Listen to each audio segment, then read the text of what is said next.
Now in the next section, 5.5, we're going to be talking about the inverse trig functions. So what is an inverse trig function? Well, it's basically going to be operating backwards of what our normal trig functions would do. So for instance, if we started with the sine of pi over 3, well, we would look at the unit circle, and the sine of pi over 3, we'd locate that in the first quadrant, and it would have a value, or the terminal point there at pi over 3 was 1/2 square root 3 over 2. And since sine is the y-coordinate, the value would be square root 3 over 2. However, we're going to be talking about the other way around when we talk about the so-called inverse sine function. The inverse sine is going to be denoted sine with a little -1 up on top. And what the inverse sine will do is, if we were to say the inverse sine of square root 3 over 2, that would go backwards to the pi over 3.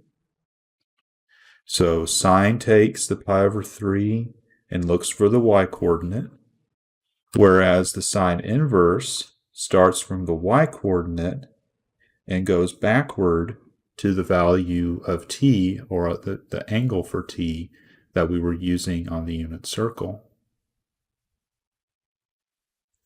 The only problem by doing this is there's more than one location where the sine is positive square root 3 over 2. Keep in mind that that happens in both the first and second quadrants here. So which one do we use when we start looking at the inverses? That's going to be something we have to clarify. So we have to make sure we know which side to use. So what's actually going to happen here is the inverse sine is only going to use quadrant 1 and quadrant 4. Because otherwise we're going to be getting repeating numbers if we look at too many quadrants at the same time. So what we're going to say here is that the inverse sine will be restricted between these two quadrants, up to pi over 2 at the top, but also negative pi over 2 underneath is how we're going to use it. So quadrant 1, quadrant 4. In quadrant 1, it'll be a positive angle. And in quadrant 2, we're going to be using a negative angle. So we'll just have to keep clear. When we start looking at inverses and the angles that correspond to them, we look for quadrant 1 or quadrant 4 when dealing with sine inverse. So this kind of summarizes what we say for sine inverse. The inverse sine function denoted with this notation with the negative 1 above it, but also sometimes is denoted arc sine in some other textbooks. It has a domain of -1 to 1 and a range of negative pi over 2 to positive pi over 2. So that's what I was meaning by using quadrant 1 and quadrant 4. And also keep in mind that the domain here only is between -1 and +1. So that corresponds to the numbers that we had in our terminal points. They never went beyond the negative or +1 values. So let's look at some examples of sine inverse here. Let's start off with sine inverse of 1 over 2. Okay.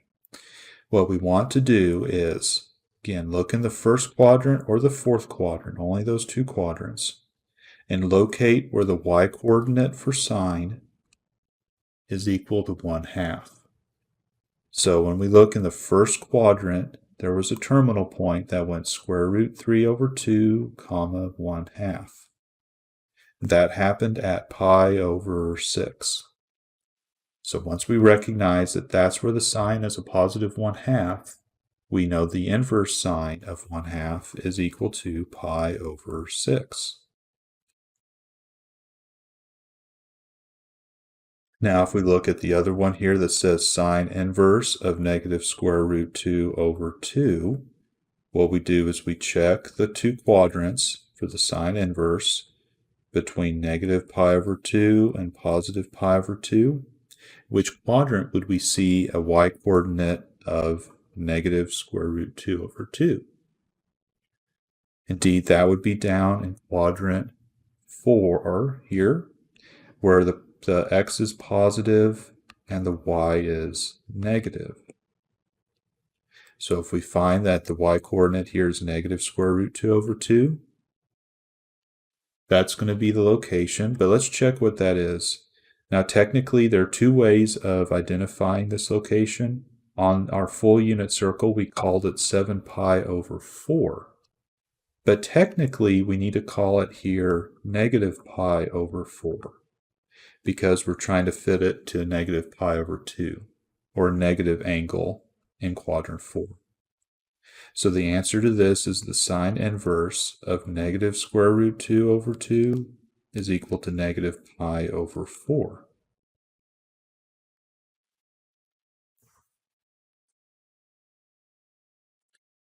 Now if we look at sine inverse of 0, we want to figure out what that's equal to. Now again, the y-coordinate is what we're looking at. We talk about sine inverse, and we look in the first two quadrants. Where is, or not the first two quadrants, but the right side quadrants here. And where is this thing with a 0 for the y-coordinate? Well, that was at the terminal point 1, 0, which technically in radians the angle would be 0, or degrees either way. So this would be equal to 0. And then last one let's talk about is sine inverse of 3 over 2. Another way you could say that is sine inverse of 1.5. Well, if we think about our terminal points and our values for sine, it's never going to go beyond 1 or get any bigger than 1. So this one is too big. It has to be, again, between -1 and +1, or else there's no values out there that even work to begin with. So this is undefined. Does not exist as a value.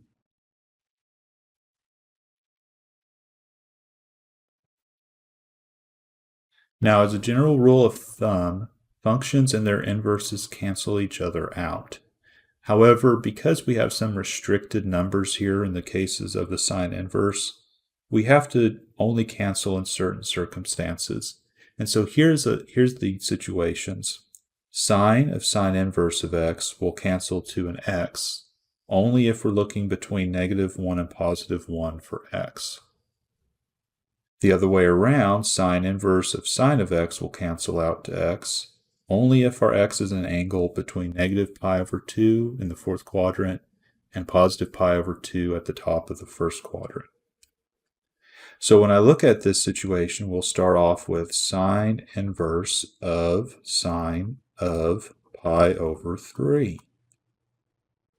Now this one we can actually handle because we notice that this is in the first quadrant. So it is between -pi over 2 and +pi over 2. So we can straight away cancel those, and we'll just be left with pi over 3.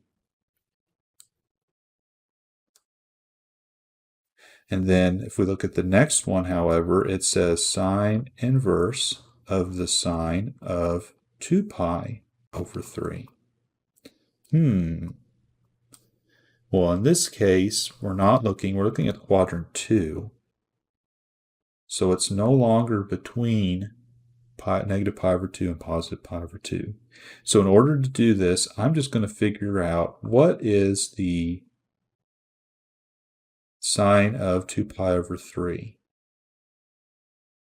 Sine of 2 pi over 3, if we check that one was equal to square root of 3 over 2. And so that number we'll use here and say the sine inverse of square root of 3 over 2. But what is sine inverse of square root 3 over 2? Well, again, if we look in the first or fourth quadrants, there was one where we had 1/2 comma square root 3 over 2. That happened at pi over 3. So again, our y-coordinate here, and that's where it happens. So this would be equal to pi over 3.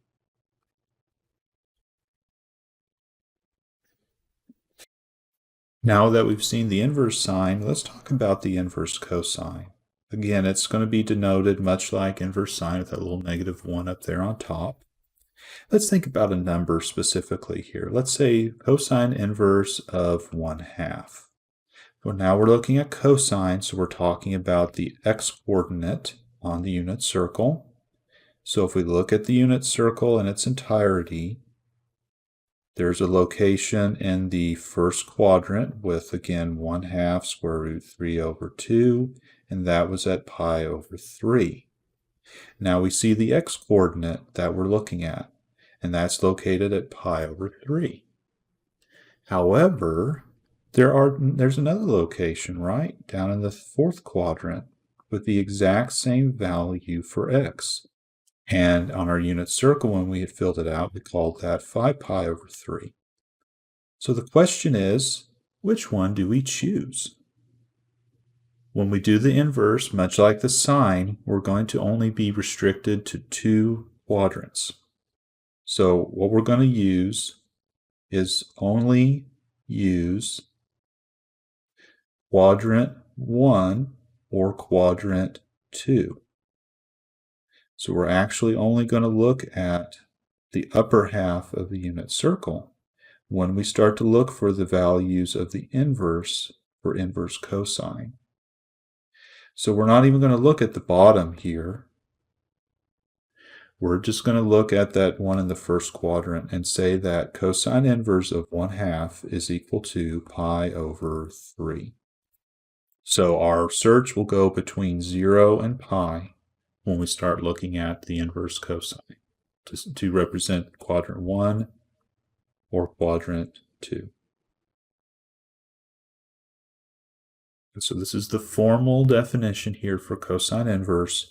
Again, sometimes denoted arc cosine, and it has a domain of -1 to 1 and a range between 0 and pi, again corresponding to quadrant 1 or quadrant 2.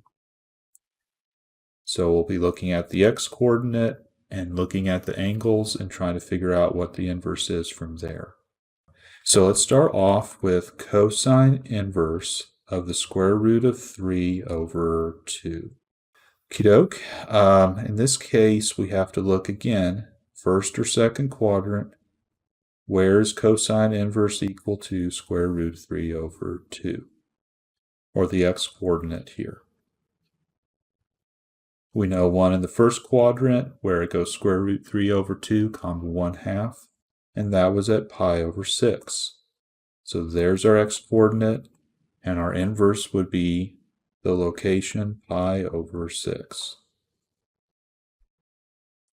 We look at this other one that says cosine of inverse of -1/2. Where do you think we're going to have to look to find the negative x value? Indeed, that's going to be over in quadrant 2. Let's see where that's at. There's a terminal point -1/2, comma square root 3 over 2. So that's corresponding to our x-coordinate we're looking for. That happened at 2 pi over 3. So the cosine inverse of -1/2 would be equal to 2 pi over 3. So now let's take a look at the last one here that says cosine inverse of 0. So we want to look at the unit circle, figure out where the cosine is 0. In this case, if we look up at the terminal point of 0, 1, which is located at pi over 2, that's where the x-coordinate is 0. So we can say the cosine inverse of 0 is equal to pi over 2.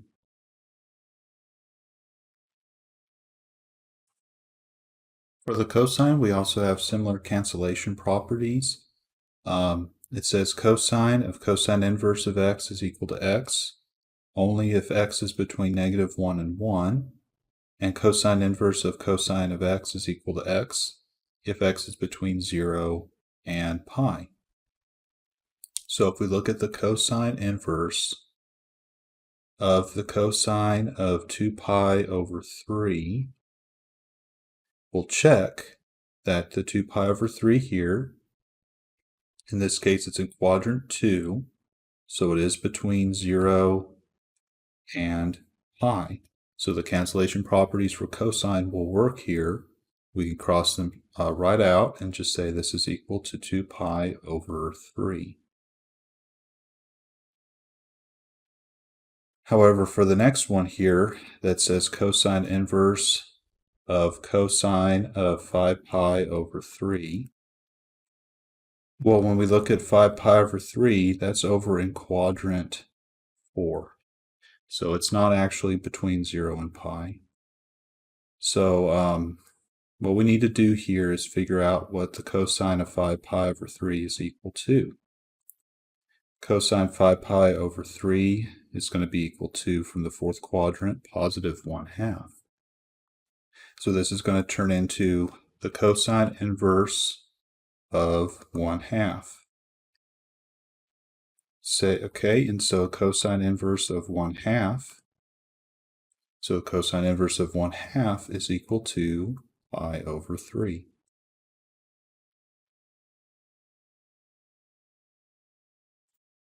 Now here let's talk about the inverse tangent function.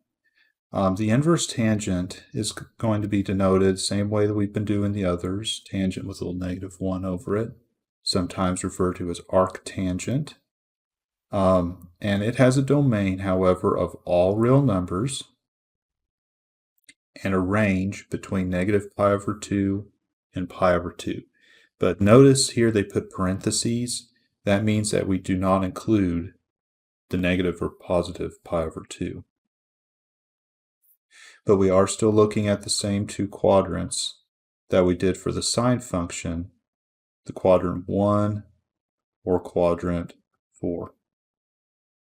Now, as we go along looking at these, for tangent, it's not quite so easy to just look it up in the unit circle. Let's write down some familiar values that we've used for tangent. For instance, tangent of pi over 6 was square root of 3 over 3. Tangent of pi over 4 was 1, and tangent of pi over 3 was the square root of 3. It actually turns out that if we use negative values here, we get basically the same numbers, like negative pi over 6 would be negative square root 3 over 3. Negative pi over 4 would be -1. Negative pi over 3 would be negative square root 3. So let's look at the tangent inverse of 1. Now, when we look at this, we look at the value of tangent is 1, and where that happens is pi over 4 in the first quadrant. So tangent inverse of 1 is equal to pi over 4. If we look at the tangent inverse of the square root of 3, we check where that happens, and pi over 3 in the first quadrant.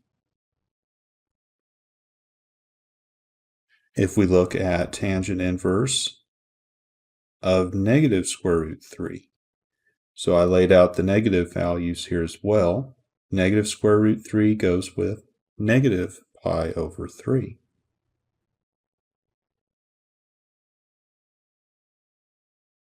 In this particular one, it says tangent of sine inverse of 1 over 2. If we want to calculate something like this, we actually have to look at the sine inverse first, figure out what that is. Sine inverse of 1/2. We check what that's equal to, and that would be equal to pi over 6. And so this will turn into the tangent of pi over 6. What that is equal to is the square root of 3 over 3.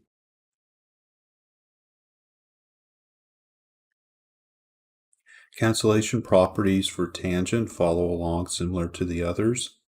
Tangent of tangent inverse of x will cancel out to x for all x in the real number set.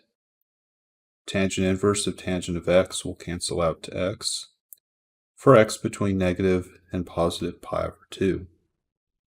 Now, if we look at the tangent inverse of the tangent of 4 pi over 3, we'll check the 4 pi over 3, and that one's actually in quadrant 3. And so what we have to do here is figure out actually what the tangent of 4 pi over 3 is. So no canceling is going to happen here.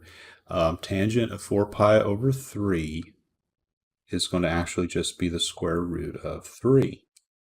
So this will turn into the tangent inverse of the square root of 3, which would be pi over 3.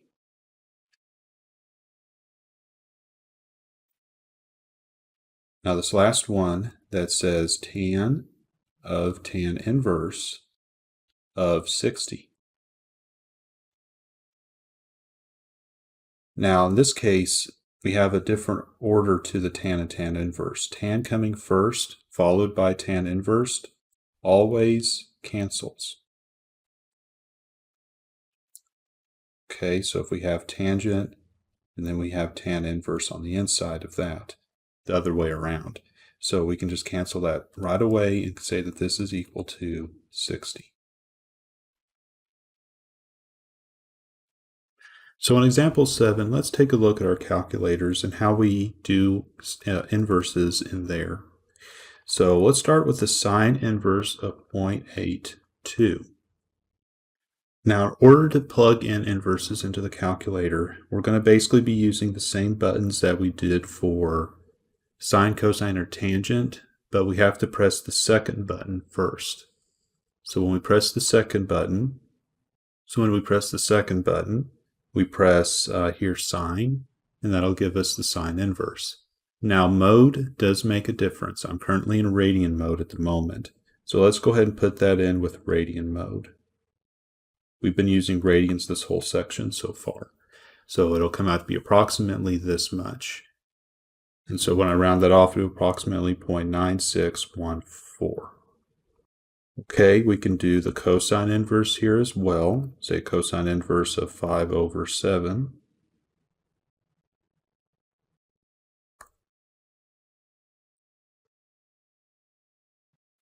And if I hit enter, it comes out to be this much here. We'll round that to 0.7752. But that again was in radian mode. Let's take a look real quick at what would happen if we put it into degree mode instead. Just as an example here. Okay, in degree mode, it says this. Notice the big difference in the numbers, and that's because when we put it into degree mode, the number it gives us now is actually a degree measurement of the angle rather than a radian measurement of the angle. So about 44.42. So just to show that we can get two different answers for inverses depending on if we want to use radians or degrees. For this section, I was strictly using radians, but in the future, we may want to convert into degrees as well. Now, last curious thing about inverses, if we want to do one of those other functions like the secant, we hadn't mentioned inverses for secant. Technically, they do exist, but what I'd like to show is just how we would calculate them if necessary. So if we have to do secant inverse of 2, well, secant was reciprocal of cosine. So what we can do here is change it over to a cosine inverse. But instead of doing reciprocal 1 over cosine, we'll actually just switch the number over to its own reciprocal of 1 over 2. So what I'm doing here is using the reciprocal of 2. So the secant inverse would be the same as cosine inverse of 1 divided by 2. And that's what it would be in degree mode. If I switch it over into radian mode here, it would turn into approximately 1.0472.